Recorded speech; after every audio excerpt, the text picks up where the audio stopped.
Let me say that this platform is a very laudable one to enable us, as servants of the people under President Muhammadu Buhari, to tell the story of the revolution going on in infrastructure, in the social services, in education, and other areas for the benefit of Nigerians.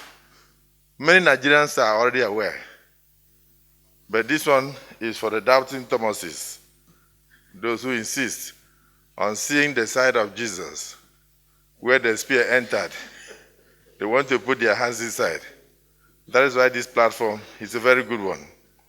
And for us in the Ministry of Niger Delta Affairs, we feel very privileged because there's always this feeling that the Ministry of Niger Delta Affairs is all about Nddc.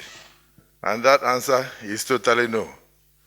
The President is touching lives through the ministry in various ways in different areas of social amenities. But of course, mostly overshadowed by the good news or bad news or middle news that come from the Niger Delta Development Commission. The Ministry of Niger Delta Affairs was created about 2008, of course, to address part of the infrastructural deficits, environmental degradation and pollution, and other sundry issues confronting the oil-rich Niger Delta region.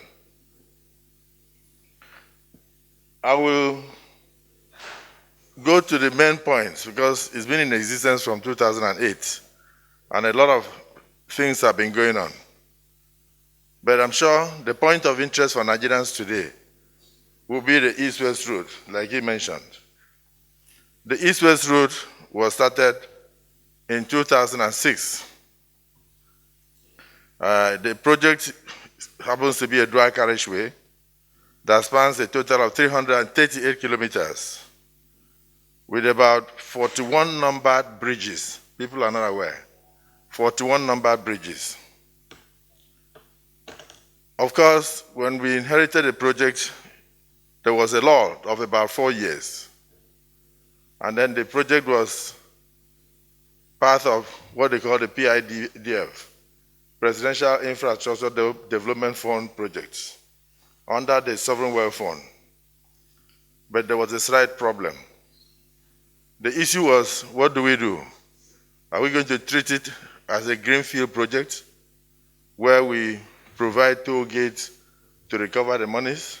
Or are we going to treat it as a brownfield project?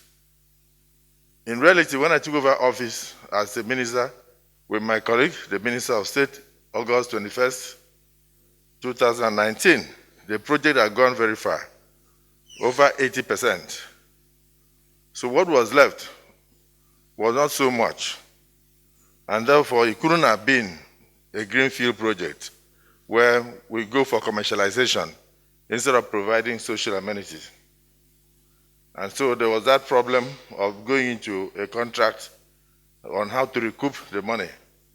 But the federal government had already spent a lot of money before that time. So what was left to complete the project was not such that should have caused the 4-year delay, but it did. So the historical debt we also inherited, we were able to clear about 11 billion in 2019, which we owed to contractors on the East-West Road. And this came from the magnanimity of Mr. President when he, on my application, he returned the East-West Road back to the Ministry of Niger Delta. And thereafter, we have had various sums of monies released. We mobilized the contractors aside. People from the Mbiama area, Kayama and others are quite excited with the amount of work going on. But we had a slight problem. Eleme Junction, that on the area, when the project was conceptualized in 2006, it was not included in the original contract, almost 15 kilometers, because at that time, that area was in good shape. The road was dualized, the two bridges were functional. I think they started to notice serious wear and tear in 2014. So there was a contract that went through the Federal Executive Council, but no mobilization was paid. So under this administration, by last year, Mr. President approved that we should move into the East-West Road. So we're able to release the sum of 4.9 billion to RCC as first mobilization for that element junction. But they ran into a problem. The bridge on the right-hand side near to Indorama had collapsed. That area has not less than 5,000 trucks in an hour coming from Oneport, coming from the fertilizer plant, coming from the depot, the main depot. Of course, we are talking about serious load that caused wear and tear. And one of the bridges had already gone in. So there was a need for a reassessment. And we said, okay, the original design should have passed through an area at Eleme side. But unfortunately, the Ministry of Power had gone there to build a major substation. That major substation, we started negotiation. Should it be removed? They said, no, it supplies AFAM. It also supplies the port.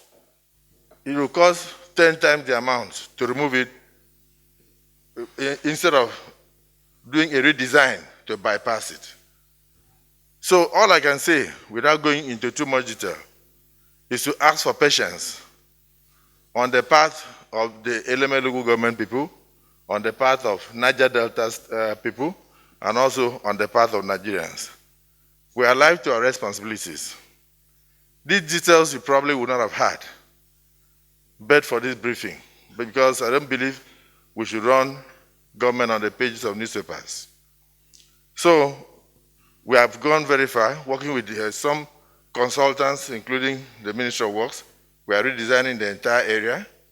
Because of the defects we have noticed, that area is now going to be 6 lanes, no longer 4 lanes. So it's going to be 6 lanes, and we are going to construct additional 2 bridges. In addition, we are also going to do 2 flyovers there because of the amount of traffic, if we are ever going to pass there without a problem. When you move slightly 7 kilometers from there, you get to a place they call Akpabio. At Akpabio, the state government has now dualized the road that goes from Government House area to terminate there. If we dualize our own road to go there, there will be major problem of traffic logjam. So we are now including a flyover, something that was not contemplated in 2006. And mind you, it wasn't part of the original contract. So outside that, work is going on. The other side, where we have a bypass, we have gone very far. Our effort, basically, is geared towards the completion of sections 1 to 4. That is from Efurum, crisscrossing Bayelsa, Rivers, and other states, all the way down to Akpabio in our own area. Section 5, which I'm sure you would have asked me if I did not say, is the one that goes from Oron to Calabar. 13 kilometers on water, and the abutment is 5 kilometers on this side, 5 kilometers on the other side. The confusion is known to you that my predecessor in office attempted to, after the Federal Executive Council approved over 226 billion for the construction, my predecessor tried to undertake a redesign, an editor, to avoid one cemetery in Calabar they call Hawking Cemetery. The result was the amount galloped and went up to over 500 and something billion. So my personal view is that once we are through with this section 1 to 4, which we believe we should be through by next year, we should go back to that first proposal and then plead with the people of Calabar that it's good to remember the ancestors. But even the ancestors know that with the population explosion in the world, that some of their dwelling places will have to be touched. So, about 10.4 billion of funds for capital projects of the ministry for 2021 out of the envelope we had, we decided to appropriate to the East-West Road. So we suspended over 300 small projects in the ministry because I believe that that's a key legacy for all Nigerians. And since this president is very interested in leaving legacies behind, you look at almost every project that is doing today were projects that were started either 20 years ago, 15 years ago, and all that. But he came back and looked at what would be, which of those things would be for the benefit of Nigerians, either in the electricity sector, like the Mambila, or you look at it from the bridge sector, like the second Niger bridge. Those are things that were, that were on the drawing boards. I do remember many years back when I was a governor, and then the Niger Delta youth started breaking pipelines, and I said, why? Why will you go into this kind of thing? This is criminality. And they said no, that from 1970 or thereabout, the government kept promising them that all the plans they have for the development of the region were in the pipeline. So after waiting for over 30 years, they decided to break the pipelines in order to bring out the plans. So I think this president doesn't want to wait for anybody to tell him that something has to be broken before he actualizes the promises of past administrations. And for this, I thought you would clap for him. Honestly, he has done very well. So the East-West Road is one of them. So we've committed over 10 billion of monies we could have used to complete other projects towards it.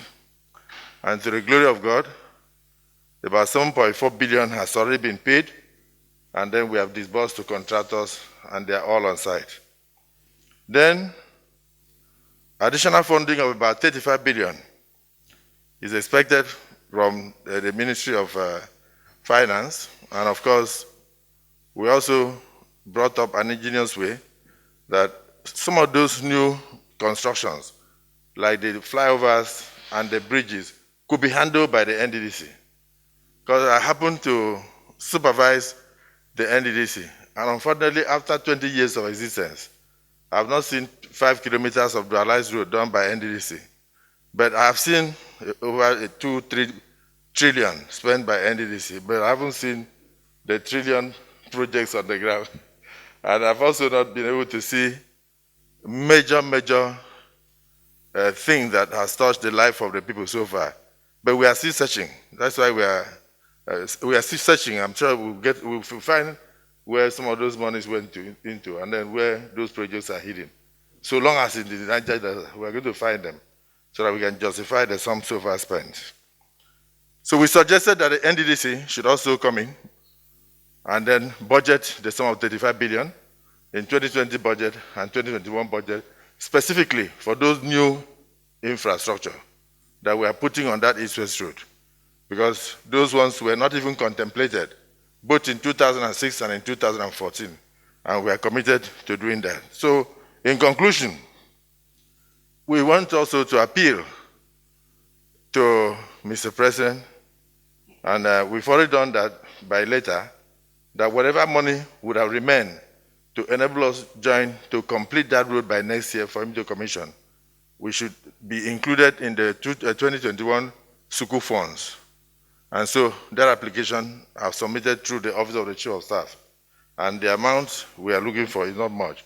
I think we're looking for about maybe 75 billion to add. So as you are seeing it here, a lot of work has been done. Some areas that we had already completed, we have started seeing wear and tear, and we are looking at almost about 41 bridges. If you leave the Ogoni area and you are going towards Akwa Ibom, you see the Deck Empire done at the Korobasi end. If you also move straight towards Eket area, you will notice the bypass, 9 kilometers. A decent pace of work is ongoing. So we want people to be patient, to trust us that we will deliver. And it's not going to be through the normal processes of budgeting, because the federal government has a lot of competing interests when it comes to resources. For instance, what was officially budgeted for 2021 is about 10 billion. That cannot undertake the kind of ideas we have that we must finish that road. and bring the 15 years of harrowing experiences of the people of Niger Delta to an end. We have also in the ministry undertaken a lot of interstate projects. Even as I speak now, we are doing about 13 interstate roads. And then those are well listed there on the slides for you to see. We have over 109 of intra-state roads, that's within the states. We are also intervening. And this is where the fault of the ministry is. We need to go into some states in Niger Delta, particularly those states that are ruled by opposition, and commission those intrastate roads that we are doing for them, which I'm sure the state governments are claiming.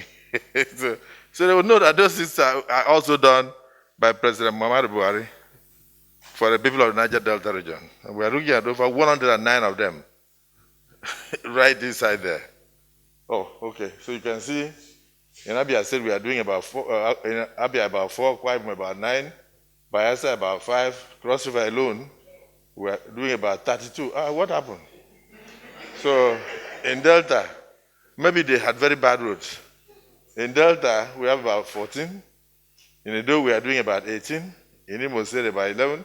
Ondo, maybe the Minister of State is from there. We are doing about 14.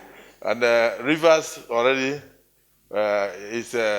even though we are putting 2, but I believe it's far more than that because I've seen where they did payment of intrastate routes in Rivers State, so many of them. But if 2 are ready for me to commission now, I'll be very glad to just walk in the commission. These ones are all finished anyway. So this is about 109 undertaken by the Ministry of Niger Delta Affairs. It's just a way of, then of course, we're involved also in shoreline and jetty construction. We are doing about 9 jetties at the moment. And one is being constructed in Nembe, in Bayelsa State, to improve water transportation. And in the area of social infrastructure, we are doing a lot of electrification projects, 43 different categories of electrification projects are at various stages. And then, of course, in the area of housing, the ministry has constructed over 500 housing units in the region. And the allocations, some of the allocations have already been approved by Mr. President. And we have handed over to beneficiaries. We are very excited. And I must thank Mr. President at this stage that in the past, whenever the ministry finished any housing project, people were made to pay a sundry sum of 250,000 naira. But when I came in, I said, since this is for social programs such as Bakassi returnees and all that, there was no need for 250,000 because that can be a problem for some families. So Mr. President graciously agreed that it must be treated as a humanitarian gesture and then and ordered that they should be given free to the beneficiaries. And so we have done that. So the housing projects, you can see, like here we have 40 units of 2 and 3 bedroom bungalows at Ikbirikan, a new Bakassi in Akpabio local government area. The people standing in front cannot believe their eyes because they are the beneficiaries. So long after I left the place, they were still on the road. You can see what is happening there. So we thank this administration for that. Then, in the area of environment, 15.6 kilometers all-season navigable waterways are being canalized. 7.4 hectares of eroded land being reclaimed. So we also undertake land reclamation. So outside what you hear about the organic cleanup, the ministry is also impacting on the lives of the people through land reclamation. We have done about 130 hectares of degraded ecosystem rehabilitated through enriching the environment through afforestation. You can see completed section of rehabilitated ecosystem in Ikweben, local government area of Edo State. That is a product of the Ministry of Niger Delta Affairs and many other places. We'll let you have the documents, but the slides are there for you to see, because sometimes seeing the picture itself also helps you. It's not just enough to visualize.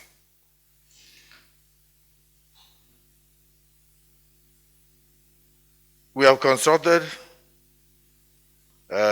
housing units at Otueke in Bayelsa State, but the entirety have been handed over to the Federal University of Otueke with the approval of Mr. President.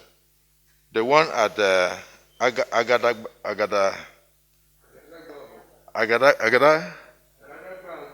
I hope you are not from, maybe it's your place, it might be your village. The one at Agadagbo in Eseodo local government area in Ondo State. We have got the approval of Mr. President to hand it over to the state government. I think they want to give it to the Federal Polytechnic. Ile Uji. I hope I don't murder the names. And then also we have others completed. Try and show some of the pictures. Okay, look at them there. We have others completed at Ibno, in Akwa Ibom, Ohaji Bema, in Imo State, and then these are all practically completed. In fact, the one in Imo State, I think they even done the internal roads. So this, please go back to it. I'm sure the intention here is not the ones you are seeing must have been the ones planned by the ministry as skill acquisition centers at the beginning. But when I went to visit the places, I was shocked. We just needed to do little touches to complete them. So we've completed many of them. And then they have 38 structures. They have a hostel for 500 students, girls. They have hostel for 500 boys. And they also have facilities for football, sporting, and all that. But the one that impressed me the most was facilities for underwater training. That is underwater welding training facilities in those places. And I think with Train 7 coming, those are the kind of things that we need in the Niger Delta region. It's actually supposed to impact skills on our children, and those things are ready. So I think in partnership with the IOCs and other donor agencies, we can actually do in-country training and save a lot of foreign exchange. So the one in Ibno, we have not given it out to any government, local or state. We intend to use it because it's very close to the mobile facility. And I think if the oil companies are encouraged, they can use it as a major training center. It has also quarters for the lecturers who are going to be teaching the children and all that. These are some of the things being done by the president in the Niger Delta region, of course, together with other water projects. In agro-processing plants, we have completed about 27 of them, and we have handed them over. I took a trip around to hand over some of them to the communities, and I hope they took my advice that these projects are not done for fancy. Neither are they done for the government to be praised. They are done for their benefits, so they should take ownership, because that has always been the problem in the past. You come from the federal government, you go and impact on the community, and nobody owns it. And before you know what is happening, the place turns into a kidnapping den. So I told the communities, take ownership, not just take ownership, protect it, because it's for your benefit. Nobody is coming to charge money. So my colleague will probably mention one or two things on the areas of training. But to date, we have been able to train about 3,622 children of Niger Delta in different areas of agriculture. And of course, they were given starter packs and some stipends for commencement of their work as capital. Additional 2,049 women, which also include youthful women have also been trained, and the vulnerables in various fields of agriculture. At least they agreed to be trained. I hope they did not agree to be trained just because of the stipends, because sometimes you hear the word share the money instead of give me skill. But I think this is essential. We'll continue to make a little contribution based on the available resources in that area. But Mr. President is impacting through the ministry.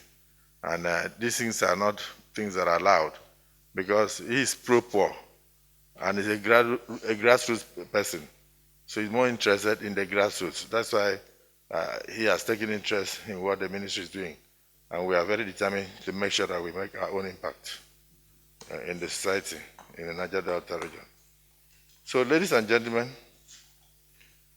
in terms of policy initiatives since our assumption of office in August 2019, with the Ministry of Niger Delta Affairs, is trying to harmonize the two existing master plans that we met on ground. We have the Niger Delta Action Plan, and then you have the Nddc's Regional Development Master Plan. So we are trying to harmonize the two plans into one, since it's meant for the region, to ensure for effectiveness and better coordination. Then we developed what we call Strategic Implementation Work Plan, SIWP, which has been approved by the Federal Executive Council.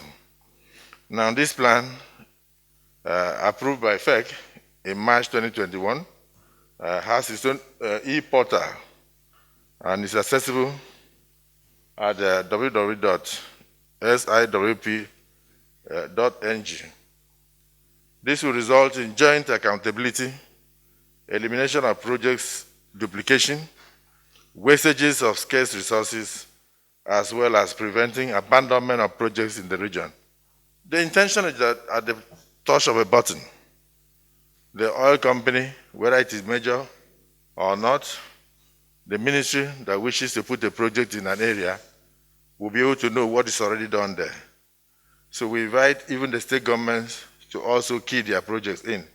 It will help us to identify, if you want to go to Ahoda and give them maybe water with water treatment plant, once you check and you find out that that had already been done by Shell, then you have to ask the community, what else do you want? So it's a major innovation, so that we can sit here, instead of just throwing projects at people and they are not useful to them. We want to make sure that the people are carried along, and that it will be based on needs analysis. And then this SIWP will assist us to know, even when you are not talking to anybody. So, just to conclude, we have been able to accomplish a lot of projects in the Nddc, even when we have not yet given out contracts. The reason is that I gave a deadline to contractors that we were coming in to do the forensic audit as ordered by Mr. President and requested for by the governors of the 9 states that make up the Niger Delta Development Commission. And therefore, you have time to move in and complete your projects. As at date, we have almost 77 projects completed.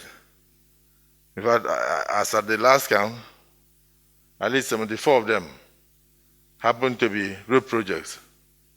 I thank those who were reasonable enough to do so, because some just wrote to me, and maybe some wrote to me that they've completed 15. There's one that said 19, but I don't think the 19 belonged to him alone. I'm sure maybe some members of his family also had. And the jobs were given to them in 2004, 2003, 2011, 2010. I'm not saying that monies were paid. I haven't looked at the record, but the major thing is that they didn't ask us for money. They just completed them and wrote to me that it is time for us to come and commission them. Then there was the sister to Nddc, Column Padek, Oil Mineral Producing Areas Commission, that was headed by one of our revered Niger Deltans, Chief A.K. Horsfall. So in 1995, 96, 94, they started a 13-story edifice that was meant to house the Niger Delta Development Commission. When I came in as a minister in August, in September I went to go and look at the place. You can see there. And I went there, I was shocked. Grass, water, everything. I went with my brother then, the former Minister of State, my brother Keyamo. But the interesting thing is not that I went there. It is what the workers there told me. They just came from home to open the place for me to see. That no managing director of Nddc, since it was created, had ever been there. And you can know why. Because Nddc was like stock exchange and an ATM. So if you are dealing with stocks, you don't have to go to the market, you don't have to go outside, just stay in the office and with your computer and then and share the stocks. And purchase the stocks. So I was surprised. They said, you are the first minister that has ever been here. No, so nobody had been there. So when I looked at the place, I said, we must complete this. So who owns number 167 Aba Road? They said, oh, it's now owned by the state government. Oh, donated to you free. He said, no, that we are paying 300 million a year as rent. In fact, the next one is due. I said, okay. But that is not the story. The story is not the rent. They can afford it. 300 million a year. And then they've kept their headquarters for 25 years without going near it. It was easier to pay the money. The story is that for almost 10 to 12 years, they needed about 26 million to connect electricity from the national grid into that building at 167 Aba Road, and they did not do it. But on a daily basis, they were doing water hyacinth and desilting for 900 million, 800 million, 700 million, 600 million. But no money. They couldn't afford up to 30 million to connect. So they were running on diesel. And so there were sets of contractors they called diesel contractors. When those ones enter there, you know that there's likely to be blackout for the whole week unless they are given their papers. Anyway, so all those things were brought to an end. Mr. President graciously gave us the impetus to declare that they must move into that building. So to the glory of God, they are working from that building today. That has been completed. And we also ensured we added additional 4 stories. If somebody can show it, which will house a clinic, and also I think it's if you look at the other one, it's towards the back. It will house a clinic. It will house a center, a civic center, and then you will also house restaurants and a banking facility and a hospital. These ones are going to be private sector. That people, they will rent those floors, partition them and use them, and then pay rent. So at least it will also be a source of revenue to Nddc. So we have also been able to, outside many other projects that are completed, there's one that we have to commission very soon, and that is the SPU quarters. We have about 64 flats ready now with an armory and a lot of ancillary facilities, which Nddc intended to donate for security operations in the Niger Delta region. It's ready for commissioning. So as soon as Mr. President is opportune, we will invite him to commission that, even if virtually. But it's a beautiful place. We have completed it. We have done the internal roads, and everything is going on fire. So the other issue is the forensic audit of the Nddc. The exercise has also been completed. And then Mr. President is going to give us a date where the Chief of Staff, myself, and others will formally, with the forensic auditors, my brother, the Minister of State, and present formally to him. So we thought it was going to happen today, but from the movements, it looks like he has major engagements today. So it's not a problem, but just for you to note that that exercise has been completed as we promised, and we have delivered. What are the problems and challenges of the ministry? The first is inadequate funding. I think the ministry started with about 100 billion in 2008. But because of the system of paying IPCs, after they paid the 15%, I think what was left at the end of the year was returned. And so maybe the Ministry of Finance at that time reasoned that they did not have the capacity to spend money. No, they have the capacity. The problems of Niger Delta, including the terrain, is such that 100 billion, 200 billion, 300 billion, if you give it to the ministry, will impact on the lives of the people. The problems are on ground. And then we also have the capacity to make sure that we tackle those problems. So we will be pleading for additional funding for the Ministry of Niger Delta. By 2019, when I came in, what I saw on ground was 35 billion, very drastically reduced. But of course, the economic downturn came, and then by 2020, it was reduced to about 19 billion. And 2021, we have just about 24 billion. And it's even from this 24 billion that we are dedicating 10-point-something billion to East-West Road because of the economic importance of the road and the fact that this administration should be the last administration that should bother about the section 1 to 4 of the East-West Road because it's taking quite 15 years. So, ladies and gentlemen, just a short presentation on what the ministry has been doing. I'll be available for any question you wish to ask. But in conclusion, I want to thank the President for giving us the opportunity to assist him and his administration to make the Niger Delta region the safest in the country today. So I think there are three major issues confronting us as a people, which will form the plank of future elections in the country. The first issue is that of insecurity. The second issue is that of economy, impacted adversely by COVID-19. And of course, the third issue is the issue of man-made creation, which is the issue of unity, which actually is not negotiable. Nigeria remains one, united and indivisible nation. So people who are going around sponsoring youths and then arranging bullion vans to share money to them, arranging buses to carry food to them, to block roads and disturb economic activities, should desist from it. It will go nowhere.